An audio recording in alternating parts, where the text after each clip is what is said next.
All right.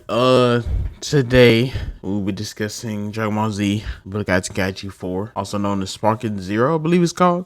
It showed up at the Game Awards, and I really didn't do much. I was supposed to actually record the Game Awards, just to turn into a podcast, but it just didn't work out that way. Things happen, didn't work out that way. But there was some interesting things in the Game Awards, but I don't want to make this a general video. I don't think I'll be coming out with a general video. I might make videos on stuff that I liked. But we finally got some gameplay and just a little bit more of BT4. I know Sparking Zero is technically the name. I don't know if that's going to actually translate to over here in the US. Because I know, if I'm not mistaken, the old Tenkaichi games were called Sparking or something like that. Like, they had Dragon Ball Sparking games before. And let me say, the visuals, the visuals is going crazy. It looks like a beautiful game. Like, it looks like a PS5 game. Now, I'm not going to lie. Me in my age now, I think Budokai Tenkaichi 4 could be a great game. I think, though, it needs a certain edge over other games.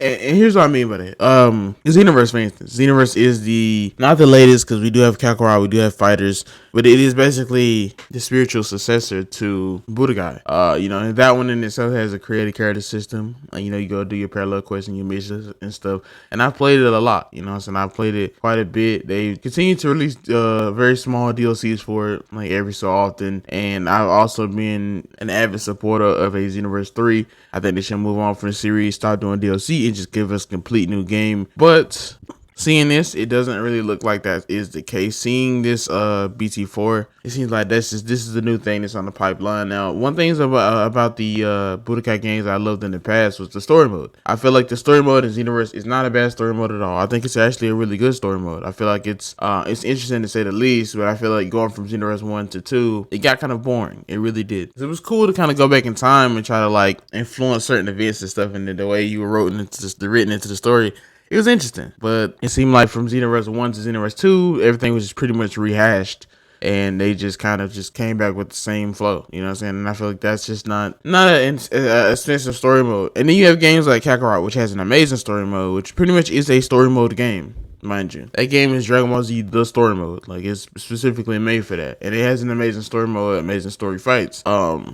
Even as just it being a standalone story game and not too focused on multiplayer. So I say with this, where does Tenkaichi 4 land in this group of Dragon Ball Z games? Like I said, Xenoverse to me was always faced more on multiplayer. It always felt like the multiplayer experience was more polished than the single player experience. I feel like Kakarot single player experience obviously has no multiplayer to really speak of. They have the card game, but really no multiplayer. It's just really a single player game. And that had an amazing story, in which the other one had amazing multiplayer aspects. So the only way I could see Tenkaichi 4 really doing anything big here is if it basically combines both aspects to make a great game. What I mean by that is to give us the multiplayer side of things. They give us different multiplayer modes. Obviously, this should be a versus thing, and do not please do the thing that Connections has going on right now, where you can't invite your friend. You got to do like a lobby setup and stuff. I feel like at this point in time, in 2023, there's no excuse,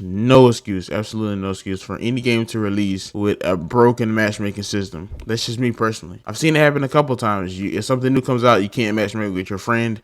Obviously, servers are an issue. That's not really what I'm talking about. But the way that the Connections has issues to which you only can join your friend in a lobby by putting the same answers and stuff like that. In 2023, bro, we don't need that. Like, honestly, to me, that was just such a disappointment. I don't want that for the new Dragon Ball Z. I really don't. I think this game should have very important game modes. I think it should come back with the custom fighters, where you basically put like different attributes or ability boosts on them and stuff, and you have them fight each other. I think that should definitely come back. That's a staple of Tenkaichi, staple of Budokai itself, and it needs to show up in the game. Tenkaichi games have very stylized menu. You know what I'm saying? Like, I feel like it's important too. When you load into Xenoverse and stuff, you load into a city, and from that city you can go to these different places. With Budokai 2, Budokai 3, Tenkaichi and all that, all of those had a menu. You know what I'm saying? Hyper stylized menu where it would move and stuff. It was cool for back in the day. Now obviously they could do something very interesting with it. But world tournaments need to be back. As a kid, I used to love going out there and playing world tournaments and stuff just to try to get money, try to get Zenny. The Dragon Ball race should be back. Like, there should be interesting ways to collect Dragon Balls and stuff. If not only just like in fights and stuff behind buildings and things of that nature, but Obviously, I'm not looking for a lot. I'm not trying to overlook for what my game needs to get you forward. I think they'll do a good job. I think the story mode just needs to be decent. It'd be weird because I don't know if they're doing a tournament of power. I feel like it's perfect. I feel like that story isn't really tapped enough. You obviously see Broly in the trailer, so that's something to look forward to. The movies franchise, which Xenoverse seems to be struggling with, like that in itself is kind of, I'm rocking with that. I'm cool with that. I like that. I like seeing Broly in there. I like it being centered around kind of super. I don't really want to lose its old roots though.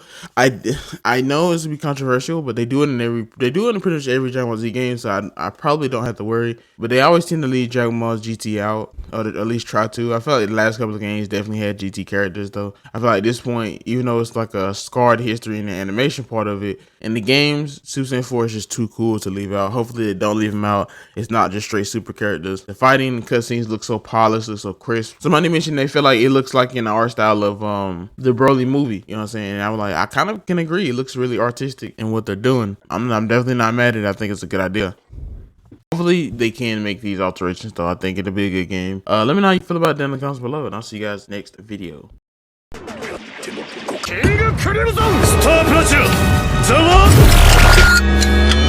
やれやれだぜ。